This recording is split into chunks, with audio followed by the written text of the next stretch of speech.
Ya, profe. Bueno, la clase pasada vimos las regulaciones de primero, segundo y tercer nivel. Quedaron yo creo que muy bien explicadas en ese video, lo pueden seguir viendo cuando necesiten.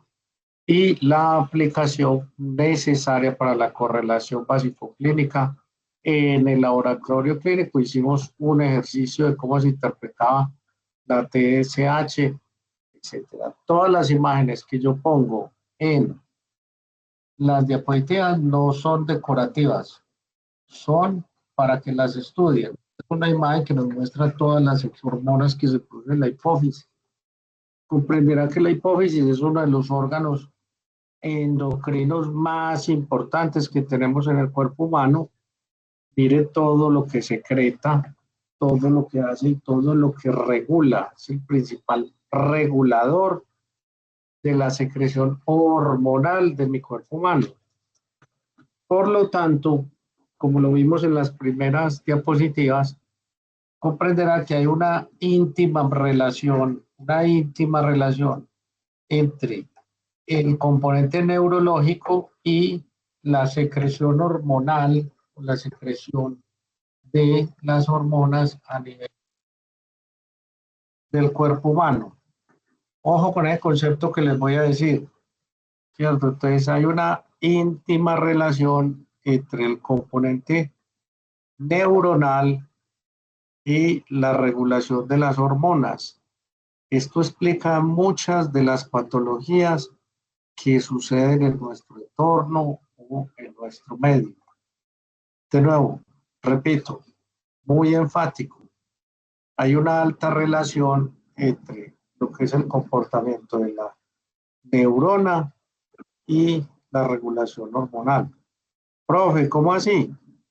Sí, en la clase pasada vimos que el hipotálamo, que son las neuronas, es el sistema neuronal, está influenciado por todo lo que yo veo, oigo, siento, ¿cierto? Porque son neuronas.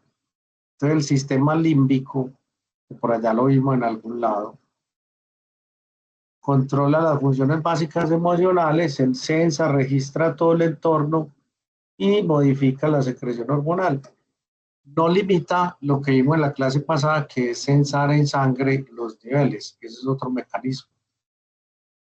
Pero este es uno de los más importantes. Entonces, por eso, si el paciente está bajo estrés, él registra esto por el hipotálamo e induce a la liberación de más hormonas para poder soportar esas situaciones estresantes.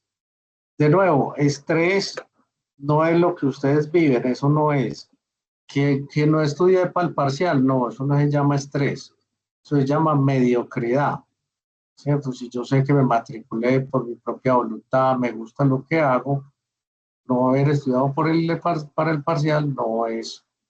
Más bien usted busca ya en su subconsciente porque es que no le da para cumplir, porque usted es tan incumplido, ¿cierto? Eso va más atrás, ¿cierto? Más atrás.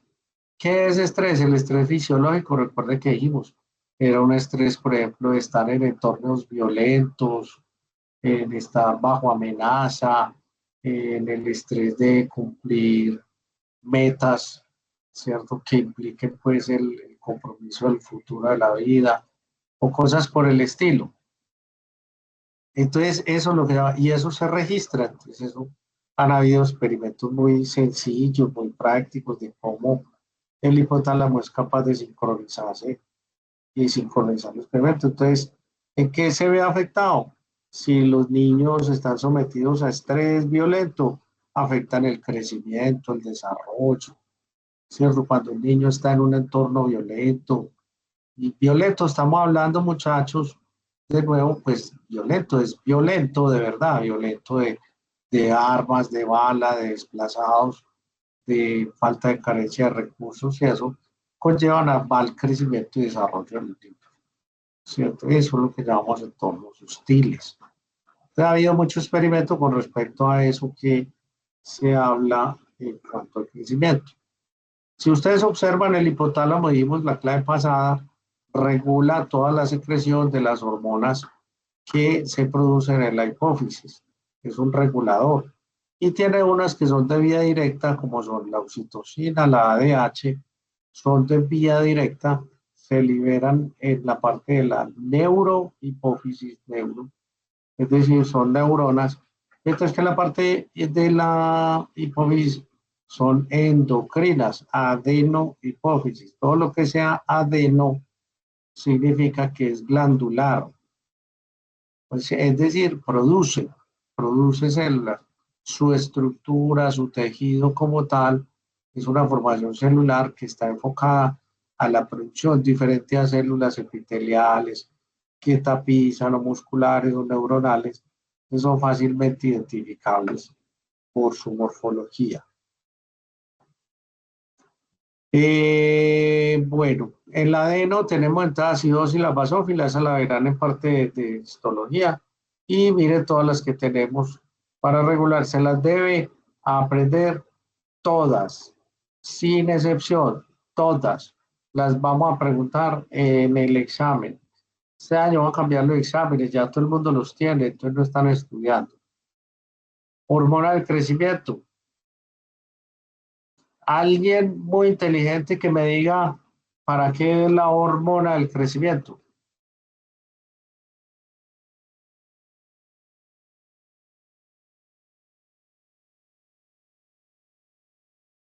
¿Cuál será la función de la hormona del crecimiento? Profe, que las Profe, pues células el crecimiento. Del crecimiento, cierto, muy bien. Pero vamos a explicar ese crecimiento. Ese crecimiento no es ese que todos nos imaginamos que es crecer de estatura infinitamente. No, no es ese tipo de crecimiento. Aunque la hormona es muy activa durante la etapa de los 0 a los 25 años. La hormona es muy activa de los 0 a los 25 años. No hablamos de ese crecimiento, sino que hablamos del crecimiento a lo largo de la vida, porque la hormona se produce a lo largo de la vida. Toda la vida la producimos, nunca la dejamos de producir. Entonces vamos a hablar de crecimiento, y es que nosotros diariamente nuestros tejidos se desgastan o se fortalecen, o por el contrario se pueden debilitar. Los tejidos, todos los tejidos del cuerpo humano. Entonces estamos hablando de la piel, estamos hablando del tracto gastrointestinal, estamos hablando incluso del tejido neuronal. Ojo con este, cuando hablamos de crecimiento, no estamos hablando de que se duplica. Eso de que se duplica, eso es una teoría muy relativa. Las neuronas no se duplican. Así hayan dicho que sí, no nacen nuevas neuronas, todo lo contrario. Cada vez perdemos más. Pero este es un buen ejemplo. Cuando nosotros tenemos el cerebro del niño, ¿cierto? El niño de 1 año, el niño de 1 año, ¿cierto? Tendrá el mismo tamaño del joven que tiene 25 años. Respóndame, el cerebro del niño, tamaño, No, tendrá, no. ¿Será que el cerebro del niño de 1 año tiene más neuronas que el de 25 años? ¿Sí o no? no, sí, no, No, no tiene más neuronas. Ya dijimos que no se duplican, no sufren. Así traigan los artículos científicos. No, no, no, no, no, no. Hay unas células que sí se duplican, pero no tienen que ver con la capacidad neuronal o con la capacidad del pensamiento. Ah, esto me borra todo. No puedo borrar. Entonces, si tenemos el mismo número de células, desde que tengo 1 año hasta que tengo 25 años, entonces, y tengo diferente tamaño, ¿cierto? Hay más tamaño, ¿cierto? Entonces, ¿cómo creció esa neurona? ¿Cómo creció? ¿Quién me dice cómo creció? ¿En qué creció?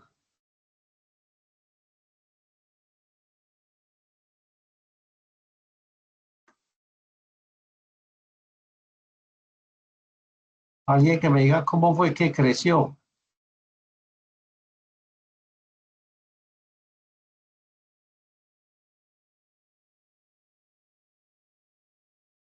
Profe, de pronto es porque hacemos conexiones pues con otras neuronas, entonces se abarca más, pues como más área. O sea que usted tiene el cerebro más grande porque tiene más conexiones. Bueno, no, pues no, profe. Muy bien, me encanta que lo haya hecho porque ya salió de la duda. Dije, no es por ahí. Entonces, ¿cómo crecimos? ¿En qué creció? ¿Será que hay más neuronas? Pues bueno, hay más neuronas. No, creció fue en tamaño por Profe, la como forma de tal, no hay crecer. más neuronas. Lo que hay es como más tejido cerebral, pues, pero no neuronas. No hay más neuronas. Entonces, crecen en tamaño. No es que se dupliquen, listo. No hay duplicación, no se divide. Listo, no se divide. Entonces lo mismo va a pasar con todas las neuronas de mi tejido, con todas las células de mi tejido. Las células necesitan crecer en tamaño. Entonces ese es el crecimiento que hablamos, listo. Crecimiento. Y entonces todas las ideas, por ejemplo, la piel, ¿cómo es la piel del niño o de la niña, del niño mejor versus la del adulto? ¿Quién me dice cómo es la piel del niño versus la del adulto?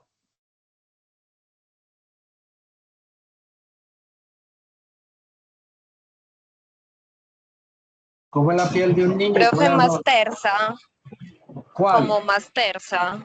La del niño es ¿Cuál? más tersa, ¿Qué es más tersa? Que no suene tanto a comercial. Algo más entendible. que no tiene Tiene más tanta arruga. elasticidad. Bueno, no, pero usted es adulta, usted está muy arrugada. Tiene más elasticidad. Más que un niño, sí. Sí, ¿cuántos años tiene usted, pues? Que está tan arrugada ya. 26. 26 y ya está arrugada. No, no, Sí, mira, ya. tengo líneas de expresión, pues lo normal. A ver, mire la manito, a ver, tóquese toque la manito, a ver. No, eso no es lo que estamos hablando. No, ¿cómo es la piel del niño? La piel de las características. O sea, por ejemplo, ¿quién es más gruesa? ¿Quién es más gruesa? ¿Mm? La del adulto. La del adulto, ¿cierto? Entonces, ¿qué pasó? Pues el adulto creció, ¿cierto? Y la piel se pone más gruesa, ¿cierto? Entonces, ese crecimiento es el que llamamos nosotros, ¿listo? Es el que nos referimos. No en crecer en estatura, borrar ese concepto de la estatura, ¿cierto? Eso no. Ese concepto, eso es un proceso normal de los 0 a los 25 años. Hay un crecimiento acelerado, pero nuestra vida de los 25 hasta los 100 años, de los 25 a los 100 años, igual tenemos que crecer. Entonces es lo que vamos a llamar un sostenimiento de los tejidos. Los tejidos tendrán que,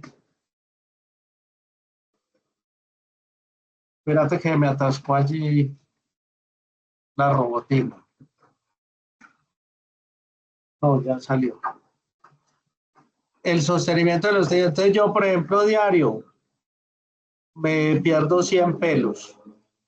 Diario puedo perder de 200 a 300 gramos de piel. El tejido gastrointestinal se recambia en su totalidad. Diario, mis tejidos se desgastan. Se desgastan. Listo. Entonces yo los tengo que reponer. Y en el caso de que los use mucho, si yo uso mucho tejido, si yo uso mucho, hago mayor uso de ese tejido, entonces ese tejido, ¿qué le va a pasar? ¿Quién me dice qué le va a pasar si lo uso mucho?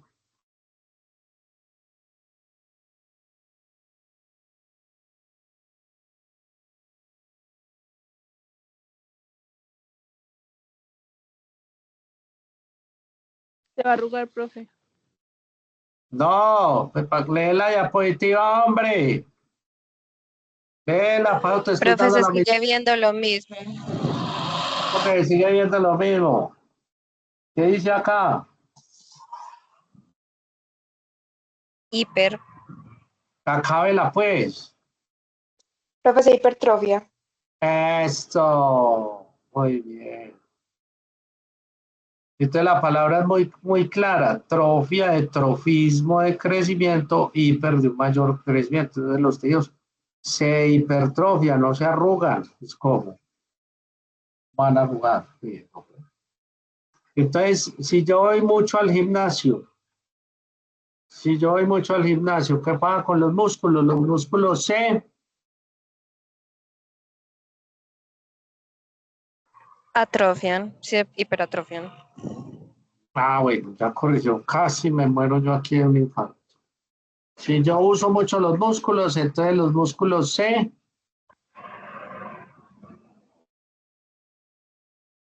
compléteme, por favor.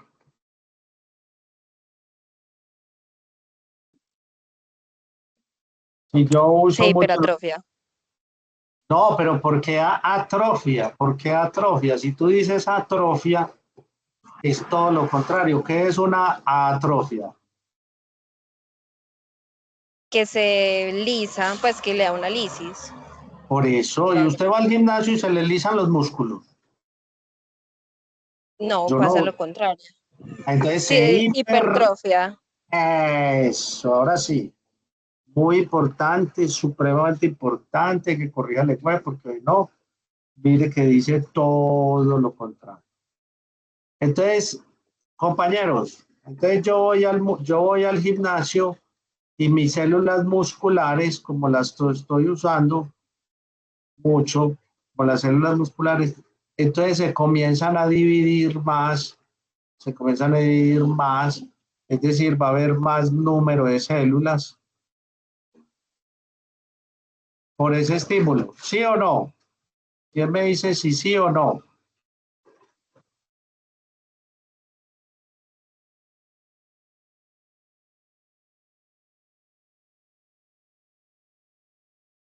¿Sí o no? No importa que la embarre, hágale que yo igual lo regaño. Sí, profe. No, no.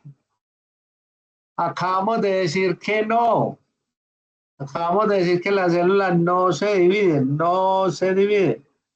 sino que aumentan Tamaño. en tamaño. Entonces, cuando yo digo que se hipertrofia, no estoy diciendo que se divide, no se divide. Cuando yo digo que es hipertrofia, es que aumenta en tamaño. Espero que le quede claro. No lo voy a repetir más. Qué pena hoy tan excitado. Entonces, ese es lo más importante. Entonces, yo utilizo la hormona del crecimiento toda la vida, la utilizo para mantener mis tejidos que no se desgasten, que no se atrofien, que no pierdan esa composición y por el contrario, si los uso más, entonces la hormona del crecimiento me ayuda a que eso se desarrolle más o estimula el crecimiento.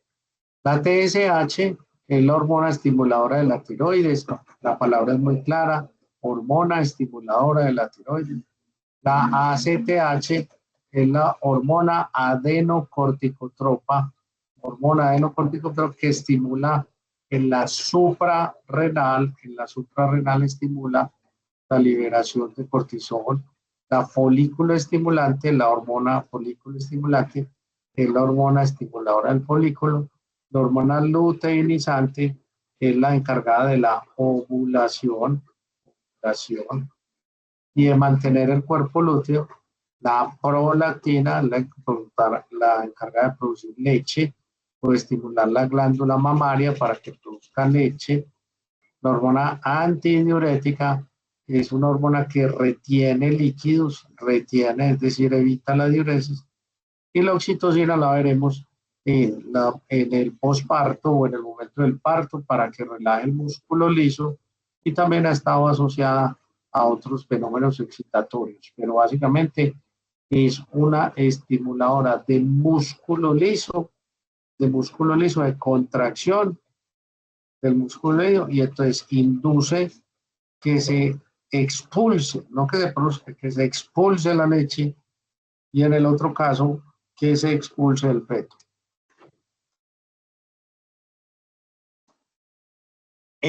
La adenohipófisis, ya hablamos de todo esto, usted se lo lee, ya lo acabé de decir. La neurohipófisis, ya hablé de ella, que hace cada una de sus funciones. Como retiene el líquido, entonces regula el volumen y la osmolaridad. Esto lo habla la profe de histología, cómo es ese número de células. Y este sistema, sí lo vamos a explicar, es un sistema especial, se llama sistema Porta. Toda esta región es la región del hipotálamo, ¿cierto? Entonces, estos son neuronas. Y aquí tenemos la neurohipófisis. ¿Qué pasa? Que esto es una arteria que nutre a las células de la hipófisis, las nutre. Y esto se va a convertir en una vena. Y entonces esta misma vena va y nutre o va y se comunica con la hipófisis. Entonces es un sistema que se llama porta hipofisiario, que básicamente es un sistema vena con vena. ¿Cuál es la función? Pues que todo lo que se produzca en el hipotálamo baje a la hipófisis, ¿cierto? Todo lo que se produzca en el hipotálamo baje a la hipófisis. La hipófisis, hablamos la clase pasada, es la reguladora de la secreción de la hipófisis. Perdón, no sé si me equivoqué, repito. El hipotálamo es el que produce hormonas reguladoras, que vimos que todas eran con R. Entonces, las hormonas que se producen en el hipotálamo van a regular la producción, de la hipófisis. Van a regular, entonces todas tienen R, TRH, CRH, GHRH, GNRH, porque la R es de release o de liberadora, que significa que va a estimular la liberación de la hormona en la hipófisis. Hormona del crecimiento. Entonces ya dijimos que la hormona del crecimiento es una hormona encargada de estimular el crecimiento del cuerpo humano. Yo debo crecer toda la vida. No voy a crecer así infinitamente como gigantismo. Eso ya dijimos. Es para que mis tejidos crezcan y se sostengan en el tiempo.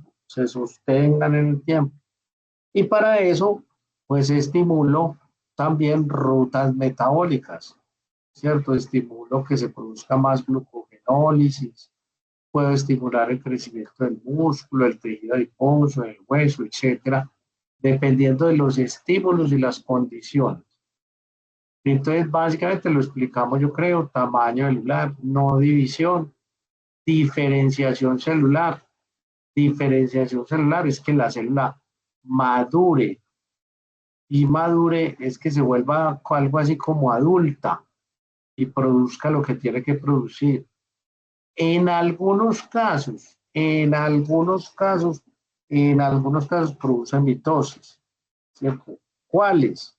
Los tejidos que son de recambio. ¿Quiénes?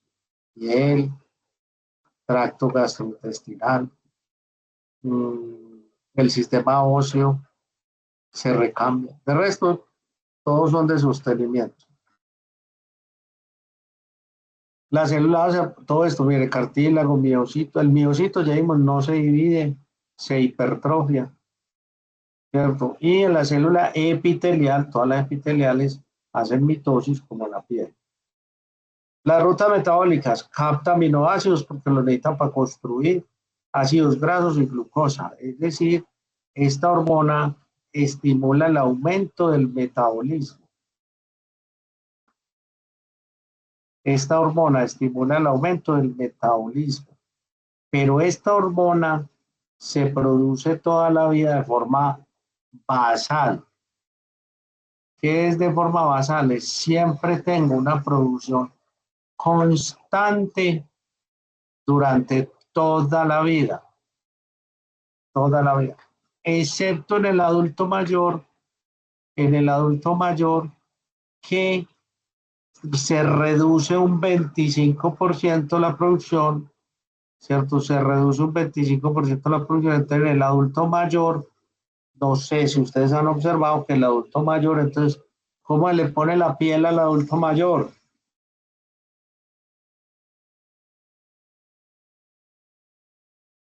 ¿Cómo le pone la piel del adulto mayor?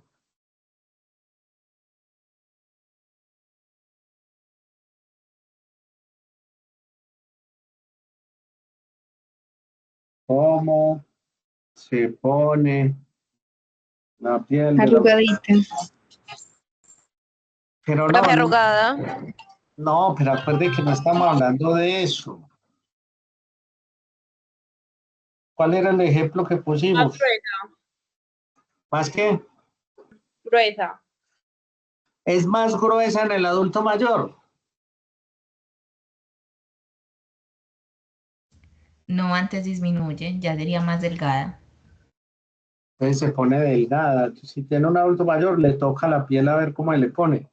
Es más delgada porque hay menos producción de hormona de crecimiento.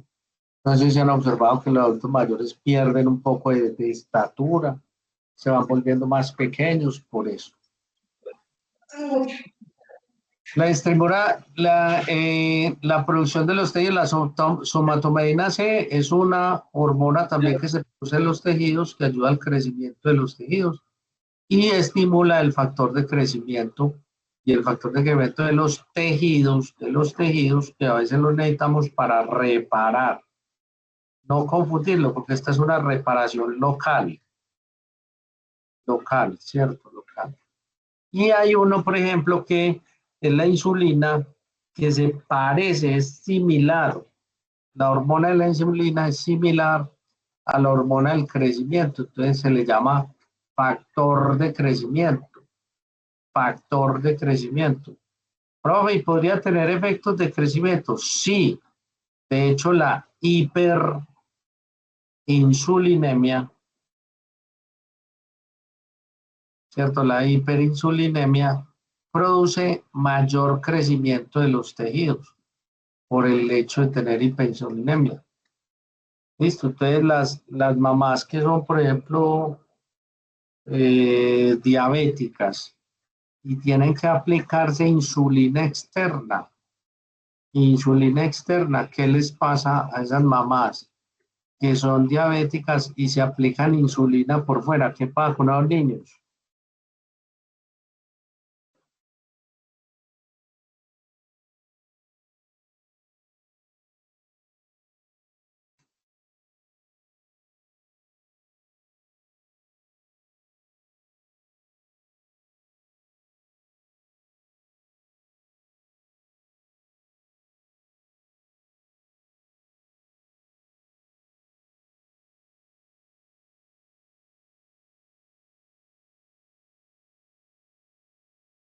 ¿Qué pasa con las mamás que son diabéticas y se tienen que aplicar insulina? ¿Cómo nacen esos niños? Con lo que acabamos de explicar, si la insulina es un factor de crecimiento, ¿cómo nacen esos niños?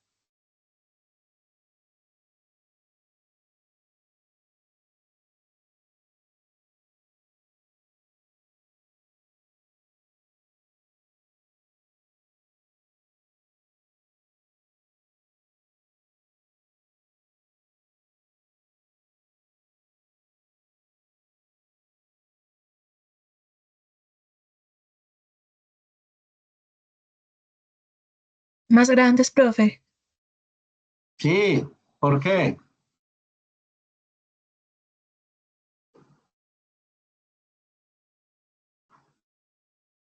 Porque les estimula la hormona del crecimiento.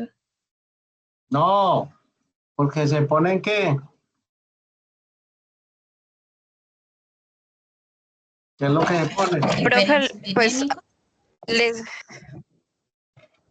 hipoglicemia. No, no, no, no, no, no, no. A ver, concentrémonos.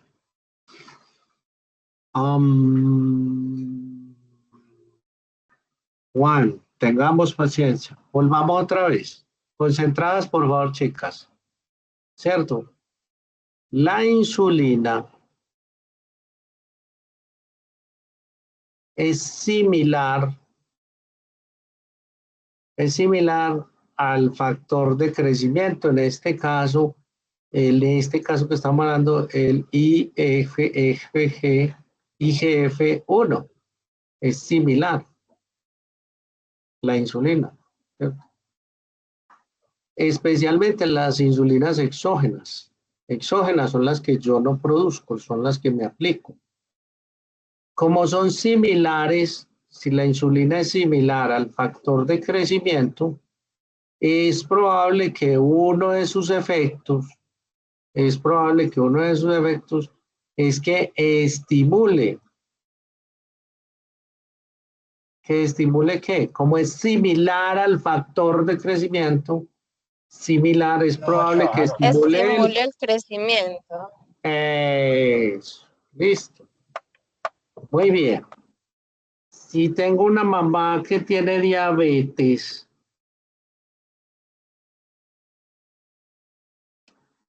es decir, ¿produce o no produce insulina? No. No, Profe, no produce. Muy bien. Entonces se va a aplicar, ella se va a poner insulina, ella se aplica insulina.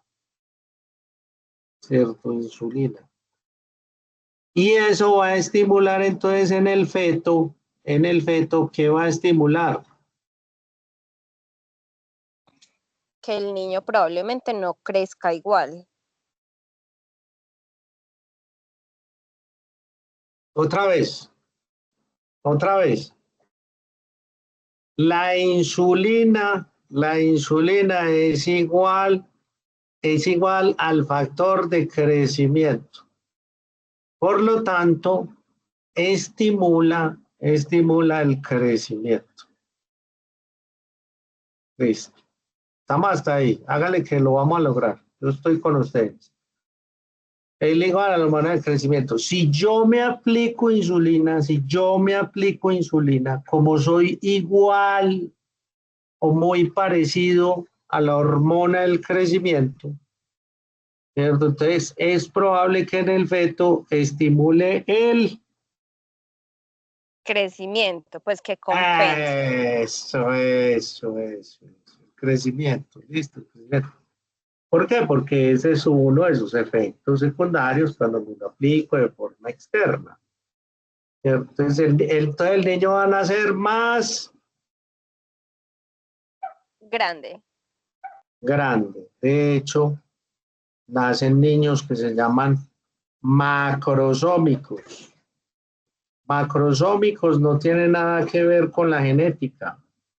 Macro de grande, soma de cuerpo, macrosómicos. Muy bien, yo creo que lo logramos. Gracias. Listo.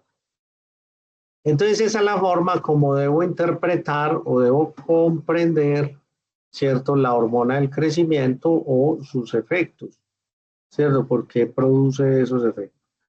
Se produce mayormente durante el sueño, es decir, aquí lo explicamos en la clase pasada, que durante la noche, como se acababa la hormona del crecimiento, entonces hacía un feedback y la GRH en la noche estimulaba la producción de GH y a las 6 de la mañana los picos eran altos de hormona de crecimiento y eso entonces nos hacía crecer por la noche.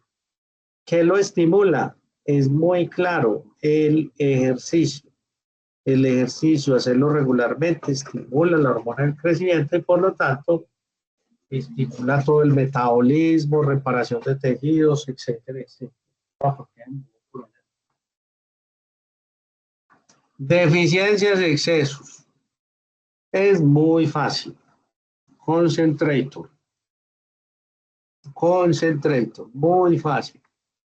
Si falta, se produce el enanismo o mal llamado enanismo.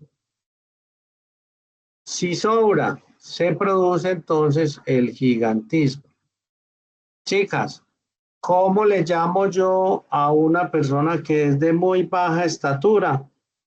¿Cómo lo llamo yo?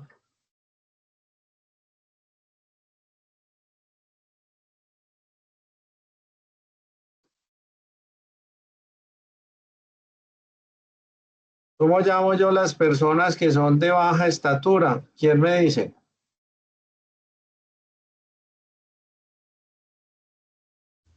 Acondroplasia. Gracias. No la vamos a llamar enano. Realmente a las personas de baja estatura las debemos llamar por su nombre, porque son personas, tienen nombre, se llaman Don Juan, se llaman Don Alberto, ¿cierto? No son fenómenos ni nada. La idea es tratarlos como personas. La enfermedad, la más común se llama la acondroplasia, que es una disminución de la hormona en 1/3.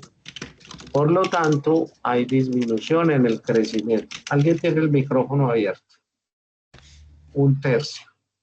Entonces, como tiene disminución de la hormona del crecimiento, pues los pacientes van a presentar una patología que se llama acondroplasia, que es que básicamente sus miembros superiores, inferiores y en general crecen de menor tamaño. Pero ojo con la acondroplasia.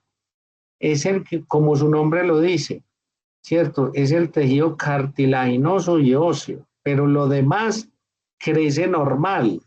Todo lo demás, porque acuérdense que tenemos neuronas, tenemos tejido de corazón, ¿cierto? Que pulmones, todo eso crece normal. Y en especial una pregunta muy curiosa y es el desarrollo sexual. Estas personas tienen desarrollo sexual normal, ¿cierto? Es decir, en tamaño y en función, Entonces estos pacientes no heredan la enfermedad como uno esperaría en las proporciones que se esperarían, no. Se sabe que, por ejemplo, personas con acondroplasia pueden tener hijos de estaturas normales, ¿cierto? No está directamente ligada a la genética. Hipopituitarismo, por el contrario, como su palabra lo dice, toda la pituitaria o hipófisis es la misma, toda. Hay una disminución de todas las hormonas, entonces produce enanismo y fuera de eso no hay desarrollo sexual, tampoco hay desarrollo neuronal, entonces los pacientes tienen retraso mental, porque son unos muy pequeñitos que esos pacientes, como tienen retraso mental y todo su desarrollo es retrasado, tienen una probabilidad de vida muy corta, mueren más o menos después de la adolescencia. El pigmeo africano es una deficiencia de la somatomedina C, es una enfermedad ya ampliamente estudiada, que básicamente es un factor de crecimiento, ¿cierto? Y estos pacientes, para que lo recuerden, es los que salían en, ¿cómo se llamaban los de la fábrica de chocolate? Los que fabricaban el chocolate. Es un palumpa. Eso, entonces si usted los observa, ellos conservan todas las proporciones de tamaño, pero tienen baja estatura. Por el contrario, el gigantismo es un exceso de la producción de la hormona, ¿cierto? Puede ser explicante de la hormona por un tumor en la hipófisis usualmente, y ese exceso de gigantismo hace un desgaste muy acelerado de los tejidos, una producción difícil de sostener, y mueren en la edad adulta, alrededor de los 40. Y el panhipopituitarismo es que no produce nada de nada, y es un desarrollo muy anormal. Entre esos pacientes, definitivamente su rodilla es menor. Ya vimos esto en la clase pasada, esto en la clase pasada, que vimos que se lo aprendí. Entonces ahí terminamos con la hormona del crecimiento. Como bacteriólogos, les van a solicitar medir la hormona del crecimiento. Sea para diagnosticar el gigantismo o la condroplasia. ¿Qué debe saber usted? ¿Cuál es la función de la hormona de crecimiento en los tejidos? El diagnóstico de la enfermedad y si es necesario acompañarla con otras pruebas de otras hormonas que nos permita determinar si no solamente es disminución de la hormona del crecimiento, sino que puede haber un hipopituarismo.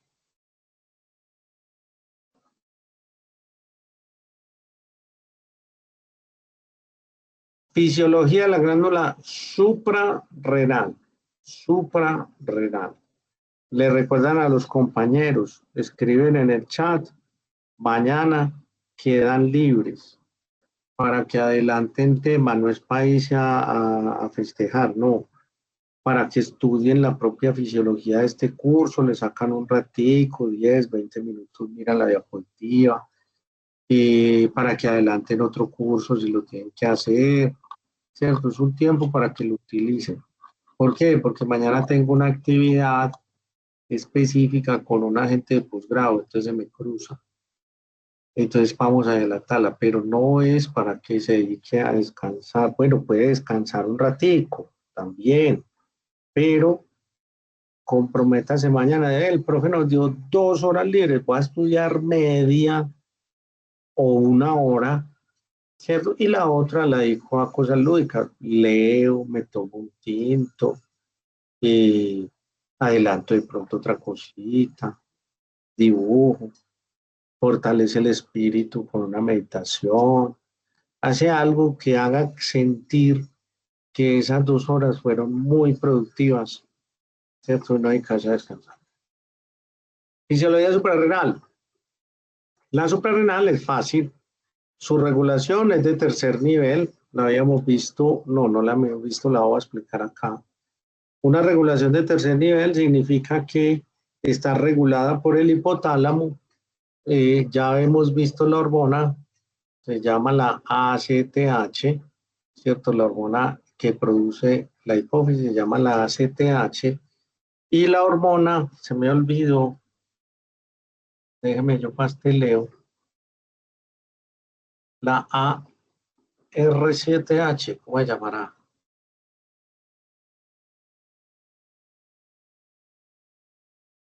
¿Dónde está? ¿Por qué no está? Aquí está. CRH. CRH. CRH.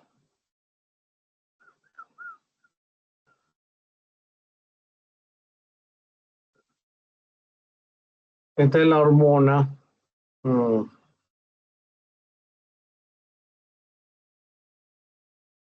hipotálamos, hipófisis. Aquí se produce la CRH que baja a la hipófisis y estimula la ACTH. Y la ACTH va por sangre y va a las suprarrenales y estimulan la liberación de cortisol.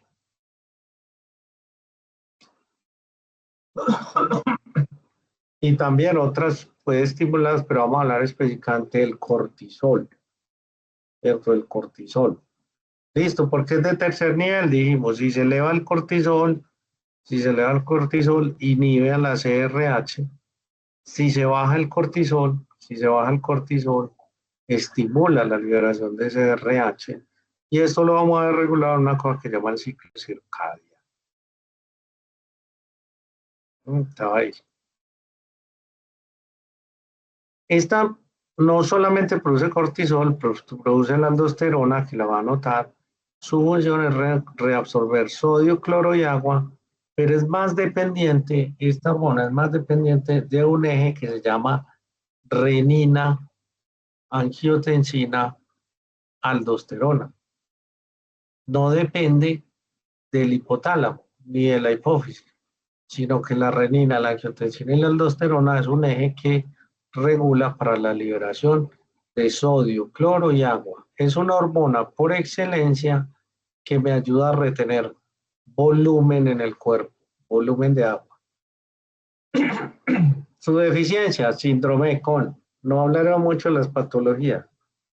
Cortisol, Ya dijimos, regula el ciclo circadiano. Si se produce mucho o menos, nos va a producir patología, así ya la vemos. Y produce sustancias andrógenas. Los andrógenos son similares a la testosterona, que la veremos por allá adelante, pero ya de entrada sabemos que la testosterona da los efectos masculinizantes, la testosterona. Es decir, puede producir un hiperandrogenismo, que es un efecto que hay más características masculinas. La médula adrenal responde a la producción específicamente de adrenalina. Y esta regulación de adrenalina está regulada por el sistema nervioso simpático. Es un nervio. Por eso dijimos que la función nerviosa influye en todo. La adrenalina se libera solamente si tengo estrés fisiológico, cuando estoy en inminente peligro de muerte o cuando hago ejercicio. Usted puede que libere adrenalina cuando sienta el frío montada en el metro donde llevaba el celular y se mande la mano y no encuentre el celular. Puede que libere adrenalina, pero es una liberación no justificada, porque eso no es un peligro de muerte ni nada de eso. ¿Cierto? Y va a liberar más adrenalina si se compró el iPhone 16 y solo ha pagado la primera cuota. No se va a morir, ¿cierto? Aprende su lección, uno no anda con un iPhone 16 en el metro esperando que lo saque. ¿Sí les da frito cuando sienten que se les perdió el celular o no? Cuenten a ver. ¿O no? Profe, una pregunta. Mm. Cuando pasa todo lo contrario, que en vez de adrenalina, a las personas les da parálisis, ¿qué hormona está interfiriendo? Es la misma. Siempre hay liberación de adrenalina porque el tipo puede estar en parálisis, pero está pegado al techo, Ujú. ¿cierto? Que no se mueva es que su reacción, pues no le dio para moverse, pero está listo para la acción. Porque es que la Ujú. liberación de la adrenalina solamente es para salvar la vida, ¿sí me entiendes? Es decir, cuando yo estoy frente a un peligro,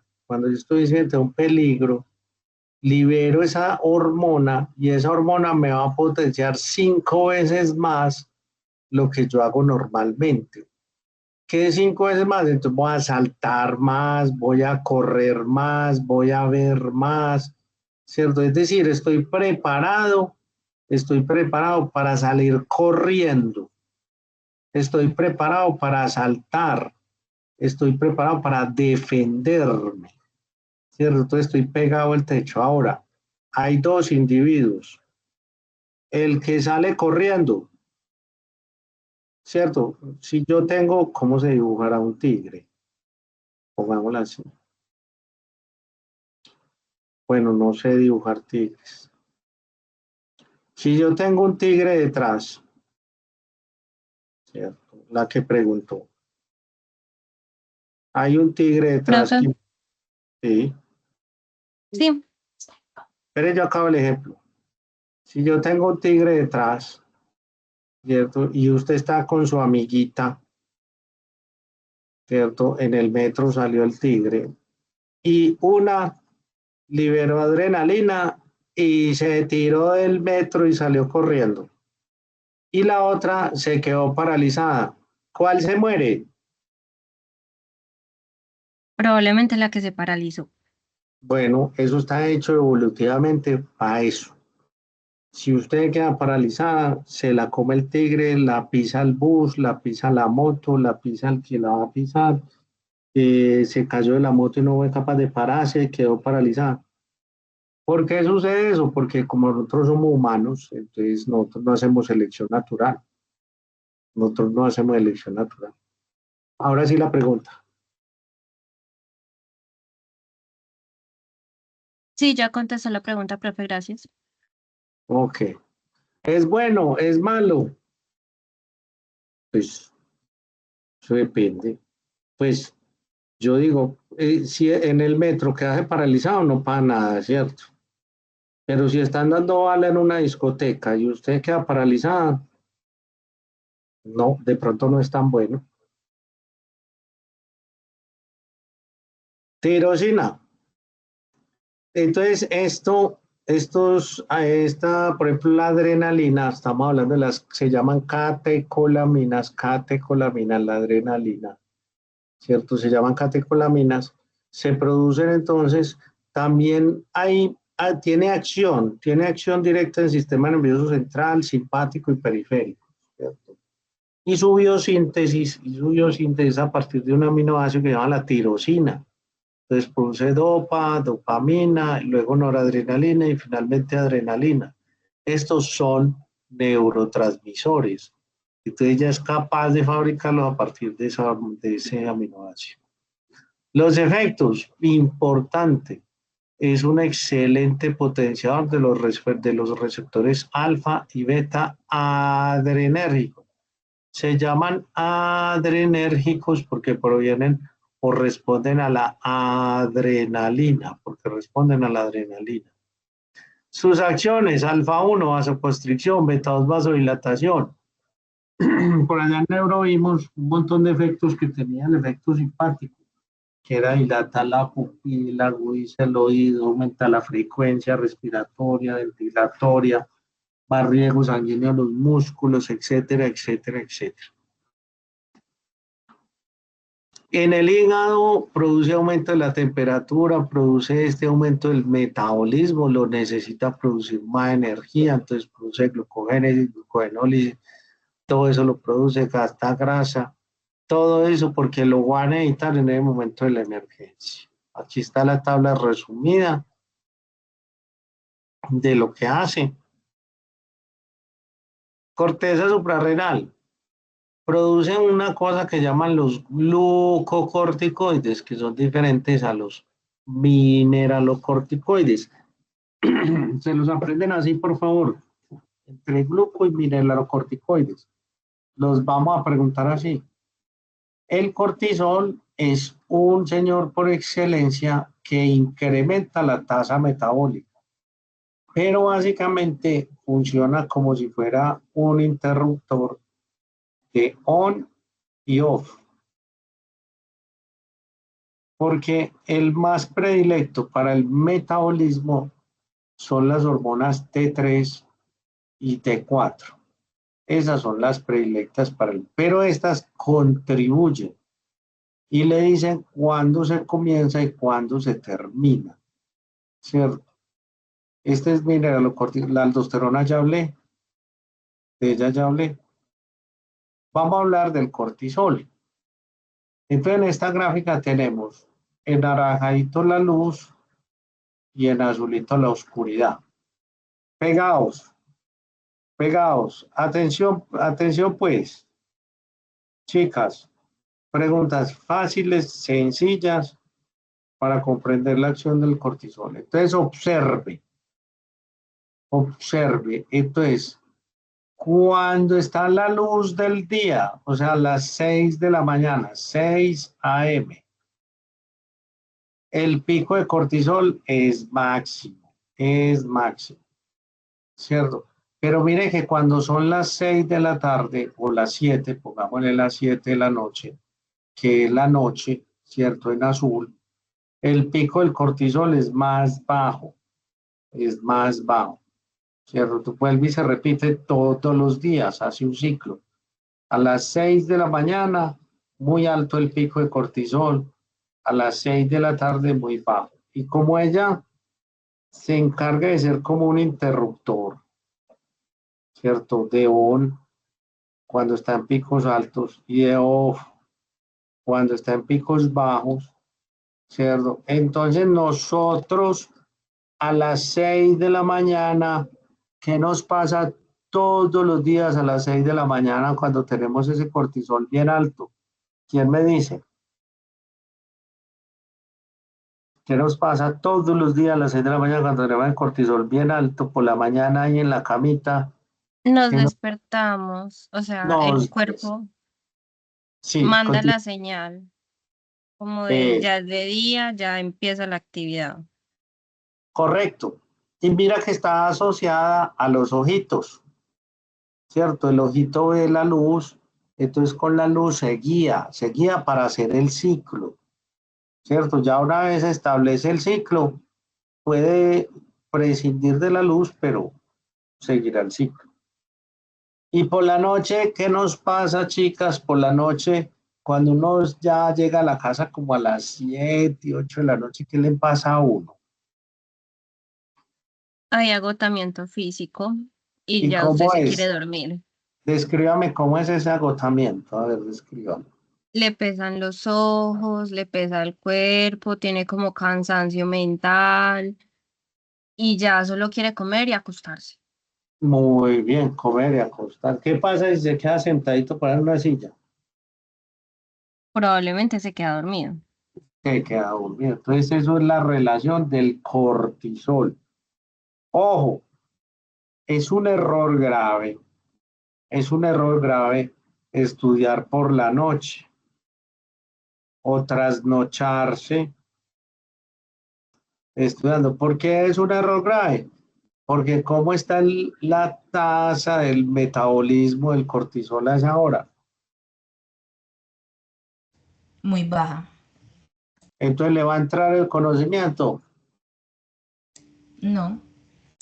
No, el estudiante cree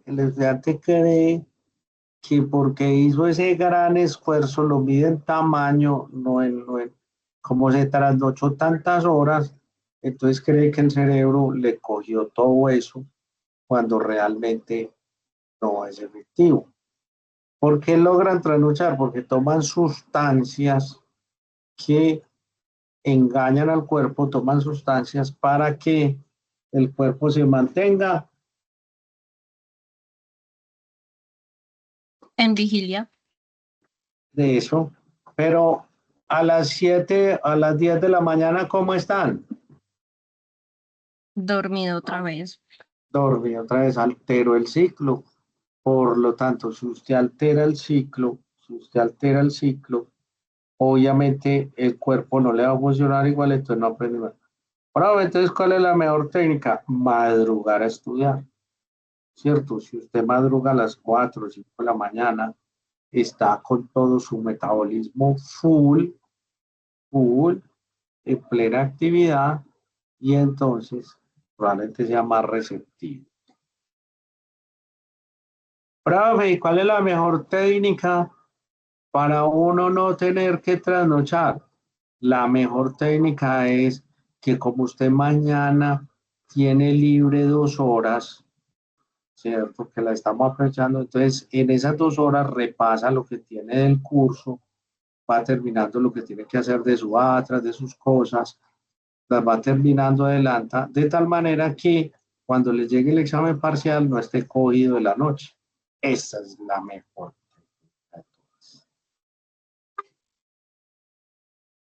Listo, entonces queda claro el ciclo circadiano. ¿Se puede alterar? Sí. Se puede alterar si cambio los horarios. Si entonces la luz artificial altera el ciclo. La luz artificial altera el ciclo. Entonces, lo ideal es tener luces color tenue o amarillas, no luces blancas. La luz del celular altera el ciclo. La luz del celular, entonces ver el celular a la noche, esa luz entra en el ojo y altera el ciclo circadiano, altera la producción de cortisol, ¿cierto? Dormir bien. Quien trastorna el ciclo no hay ningún problema. Vuelve y reajusta los horarios y otra vez el cortisol vuelve a su normalidad. Bueno, el cortisol, imprescindible para la vida, tiene acciones metabólicas directas, estimula la proteólisis, la lipólisis, la gluconeogénesis hepática, inhibe la utilización de los GLUT de otros tejidos y redistribuye ese GLUT, ¿cierto? Ese GLUT, mire lo importante porque es mejor madrugar, se lo quita a otros tejidos y lo pone a disposición del cerebro y el corazón, entonces piensa mejor. Acciones de los glucocorticoides se utilizan como antiinflamatorios e inmunosupresores. Por eso, ese es uno de sus efectos adversos de sus altos niveles. Los altos niveles de cortisol. Como tienen este otro efecto, si se eleva el cortisol, entonces los pacientes tienden a enfermarse más. ¿Cierto? Entonces las personas estresadas se enferman más. ¿Cierto? Las personas estresadas se enferman más. ¿Por qué? Porque disminuye la respuesta inmune y disminuye la respuesta antiinflamatoria. Entonces ese paciente va a sufrir más de enfermedad. ¿Cuál es el tratamiento para que los pacientes no eleven sus niveles de cortisol y se enfermen menos? ¿Cuál será el tratamiento para estos pacientes? ¿Quién me dice un tratamiento para curar esta enfermedad tan común en la población? Profe, ir al psicólogo. No. ¿Acaso el psicólogo puede manejar el cortisol? Pues dormir bien, pues hábitos saludables. Eso, mencione varios hábitos, entonces para curarse. Bueno, no comer justo antes de acostarse a dormir porque le puede dar indigestión y pesadez. Sí. ¿Cómo es que se llama eso? De higiene del sueño, no tener aparatos eléctricos en la habitación o desconectarlos, no exponerse a luz blanca como 1 o 2 horas antes de dormir. Ujú. Muy Y ya. buenas todas esas. ¿Quién más nos da otro tratamiento para que las personas no produzcan tanto cortisol, disminuyan los niveles de cortisol y disminuyan, ustedes sean más saludables? ¿Cuáles serán otras? Recuerde que tiene que ver con el estrés. ¿Cuál sería otro tratamiento? Profe, yo tengo, bueno, es un aporte y pregunta. ¿El hacer ejercicio no ayudaría en eso? Aunque después de hacer ejercicio se da como un aumento del cortisol, pero pues es como temporal y se centra justo después del ejercicio, entonces es cuando da como ese impulso de productividad, pero ya luego con el cansancio y eso ya uno hace que, y el cuerpo lo obliga a uno a querer descansar y a dormir. El ejercicio disminuye el estrés. Sí, Sí. Sí. Entonces ese es un tratamiento, hacer ejercicio. Esas elevaciones no se eleva tanto el cortisol, sino que la adrenalina, compañera, la adrenalina en el ejercicio, ¿cierto? Entonces, ese ejercicio nos ayuda a ser más saludables, a disminuir los niveles de estrés. Y entonces, ¿cuál otro tratamiento puede ser para disminuir estos niveles de cortisol? Profe, yo he visto que hay personas que consumen melatonina, que es la hormona, pues que ayuda a inducir o sea, que le da la señal al cuerpo como de, bueno, hora de dormir, pues una de las tantas hormonas. Tomar melatonina para inducir el sueño será un tratamiento adecuado para disminuir los niveles de estrés. O tomar melatonina es porque yo no soy juicioso y no me acuesto a dormir cuando debo acostarme. Pues la melatonina no va a hacer milagros si usted no hace, pues no se alimenta bien, no duerme bien, no hace ejercicio, etc. Entonces no es el más adecuado, ¿cierto? Es un tratamiento, pero no es el más adecuado. Otro, sigamos con otro, a ver, otro. Falta el más importante.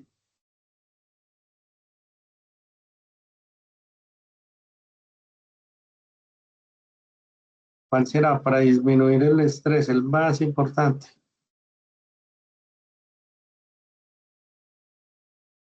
Dormir 8 horas como mínimo. Ese ya lo dijimos, los hábitos de sueño. El más importante.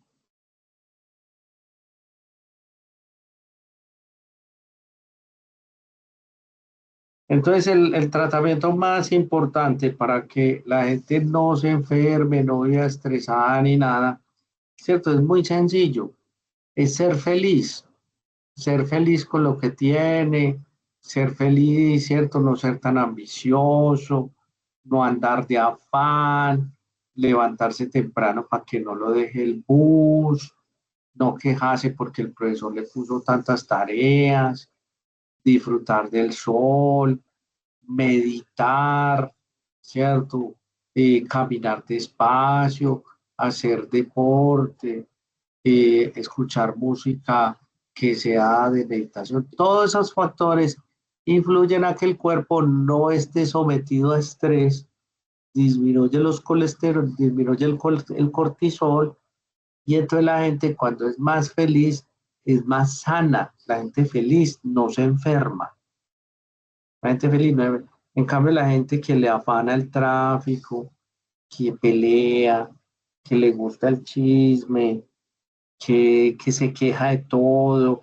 ¿Sabes quiénes se enferman mucho? Los quejumbrosos, los que se quejan a toda hora, que por qué les tocó esta vida tan maldita, y que se quejan de madrugar, y se quejan de lo pobre que son, y se quejan de estar en lo... Esos que se quejan se enferman, les da gripa, eso les da dolores en todo lado, ¿cierto? Les da trastorno gastrointestinal, entonces tienen diarreas, constipaciones, tienen de todo, les da tos, les da dolor de cabeza. Esas personas que compran les da, en cambio el que es feliz no le da nada, no le duele un dedo. ¿Qué pasa? Que los quejumbrosos como nosotros nos da envidia de los felices, ¿cierto? Porque los felices toman tinto en la burbuja tranquilos, hacen deporte, no se ponen estresados porque hay que leer un capítulo, nosotros nos da envidia, ¿cierto? Y los tachamos de vagos. No, cada uno tiene su modelo de aprendizaje. Entonces, el consejo es, chicas y chicos, para los que van a ver la grabación, tratar de buscar cosas que lo hagan a uno feliz. ¿Qué lo hace uno feliz? El deporte, el cine, los amigos, estudiar y sacar buenas notas, lo hace uno feliz. ¿Ustedes se sienten feliz cuando sacan muy buenas notas o no? Claro, profe. Eso da mucha felicidad, ¿cierto? Entonces uno tiene que decir, hombre, si saco buena nota, estoy feliz, entonces me dedico a estudiar. Si saco buena nota y me estresa, entonces corregir, listo. Aumento en la producción, tenemos entonces el síndrome de Cushing, uno de los más comunes, ¿cierto? Vamos a hablar solo de eso, y baja la producción, síndrome de Addison del cortisol, ¿cierto? ¿Qué vamos a tener en el síndrome de Cushing?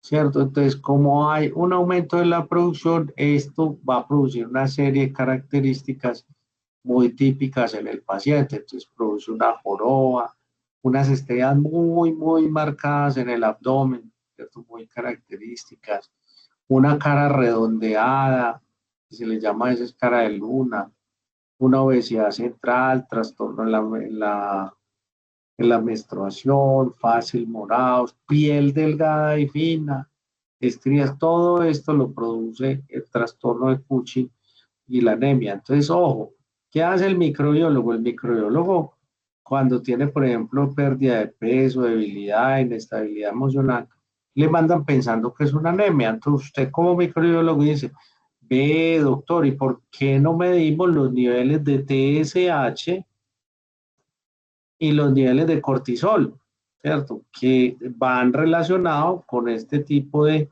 enfermedades, y vamos descartando, ¿cierto? Descartamos esos niveles y eso es orientador para el diagnóstico.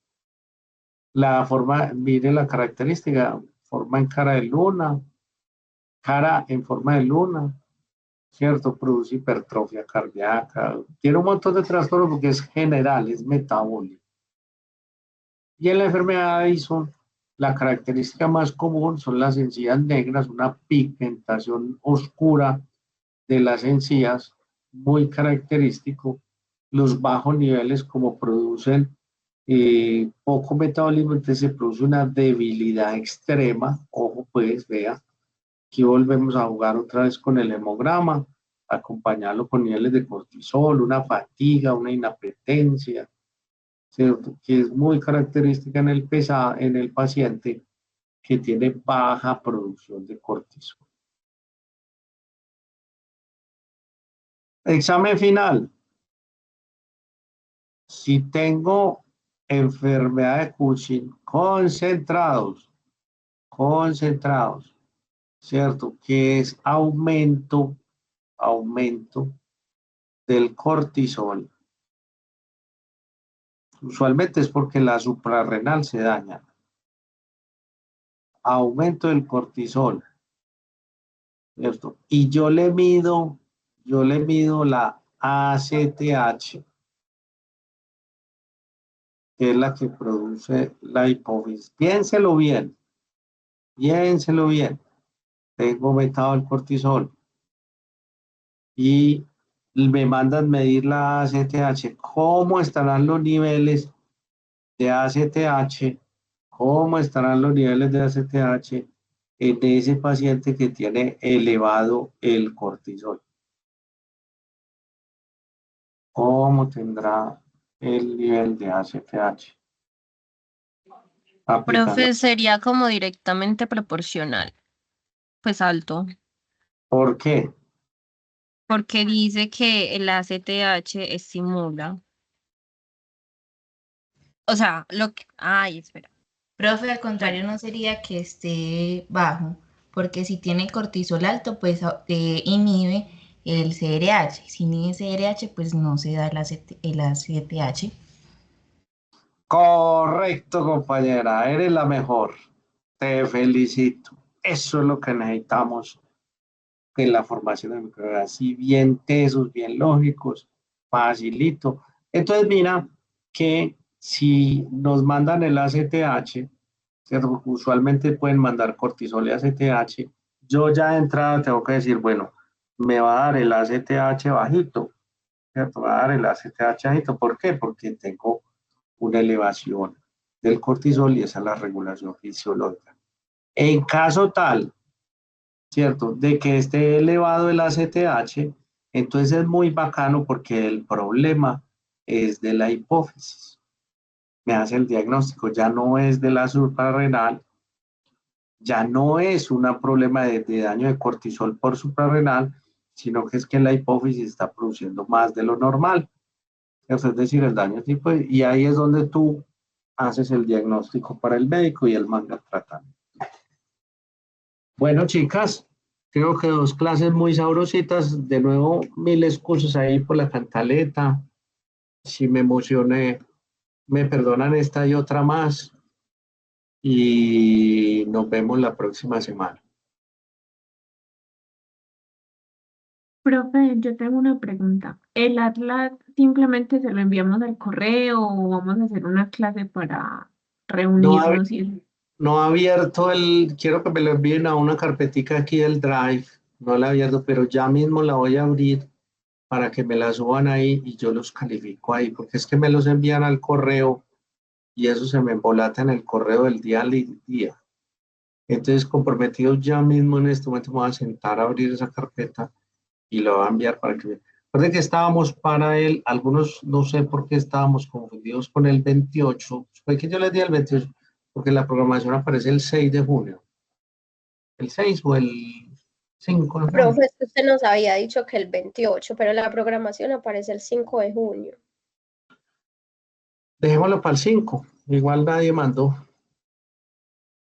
Solo uno mandó. O sí mandaron. Iremos a ver. No, profe, pues de mi grupo, como le escribimos a preguntarle por lo que teníamos la confusión, pues no lo enviamos. Y nadie más mandó. Profe, mi grupo sí lo envió. Yo vi uno. ¿Cuál es? Me llama Lo tu... envió Sebastián Giraldo. ¿Dónde lo enviarías? Ah, sí. Venga de una vez, le digo, yo le voy a dar la retroalimentación que yo ya lo vi. Tiene que repetir las bacterias del citoquímico de orina. No tiene bacterias del citoquímico de orina. ¿Me repite el correo del muchacho?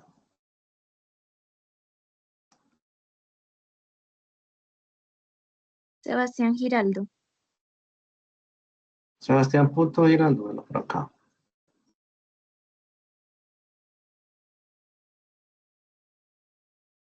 Sí, pues no he revisado los textos, pero de entrada, para que lo vayan corrigiendo, todo esto está muy bien. Pero estos no son bacterias, muchachos, ni avala. Pues eso paren espermatozoides, paren otra cosa, pero no son bacterias. ¿Cierto? Las bacterias es importante que lo hagamos lo más parecido al microscopio, ¿cierto? ¿Cómo ven las bacterias? Eso es como una basurita. Eso es como una basurita. Puedo ver coquitos o puedo ver bacilitos. O sea, puedo ver, pero eso se ve como punticos. Ve, ¿y esto qué es? Es que, choque. No, no. A ver, ¿este qué tal? No, este tampoco.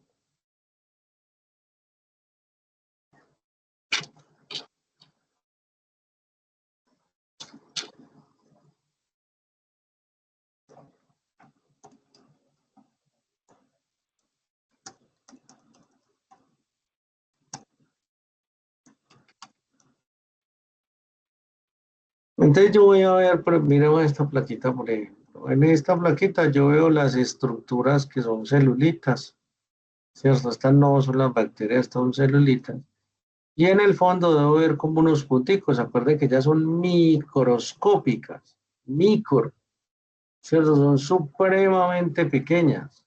Entonces no las voy a ver como si fueran estructuras y menos al microscopio. Yo hago una microscopía de luz que es muy poca.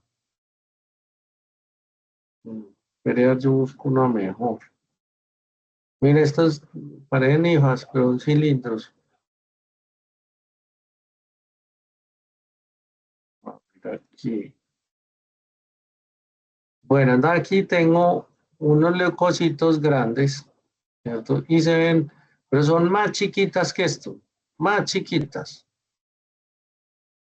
Entonces, ojalá graficar, mire los leucocitos y las bacterias, y estos son los leucocitos, y las bacterias son por ahí una décima parte de eso, una décima.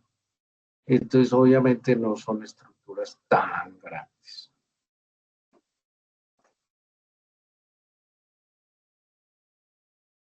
Es que no encuentro aquí una interesante de bacterias como para mostrar. No son así, esto tampoco se ve así. No se ve así ni nada de eso.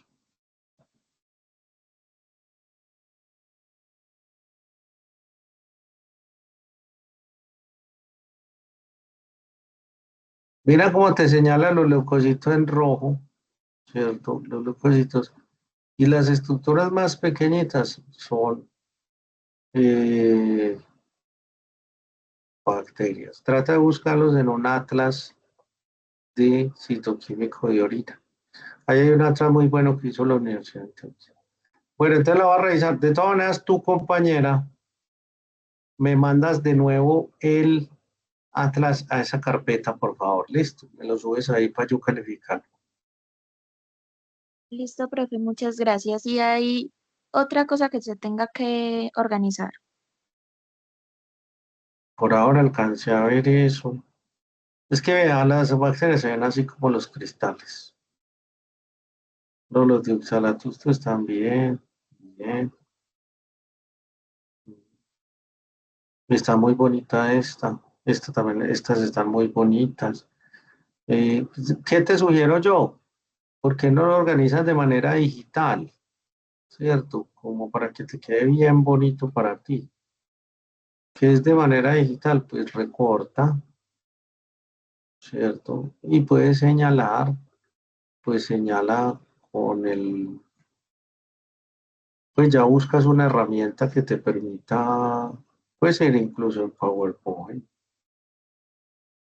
¿cierto? Para que no te quede como ese lapicero ahí No, lo organizas bien bonito, ¿cierto? Y ya tú aquí en PowerPoint le puedes poner algo así, a ver, ¿dónde están las formas?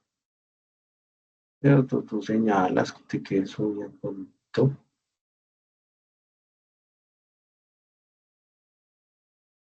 ¿Cierto? Y aquí le puedes escribir que esta es una célula cilíndrica, ¿cierto? Pues sugerencia para que te quede bien bonito. Ya tú aquí pones. Listo, profe, gracias. No es necesario, pero le queda muy bonito. Y ya yo después le reviso si tiene anomalías de otra cosa. Listo, entonces va a mandar el correo ya. Profe, yo quería confirmar algo, ¿cierto que las referencias al final son en APA? Sí, APA, apellido y año. Ok, gracias. Apellido y año, listo. Bueno, quedamos así. Feliz noche, profe. Gracias, Chao. profe, hasta luego. Gracias, profe. Hasta luego. Gracias, profe, hasta luego. Hasta luego.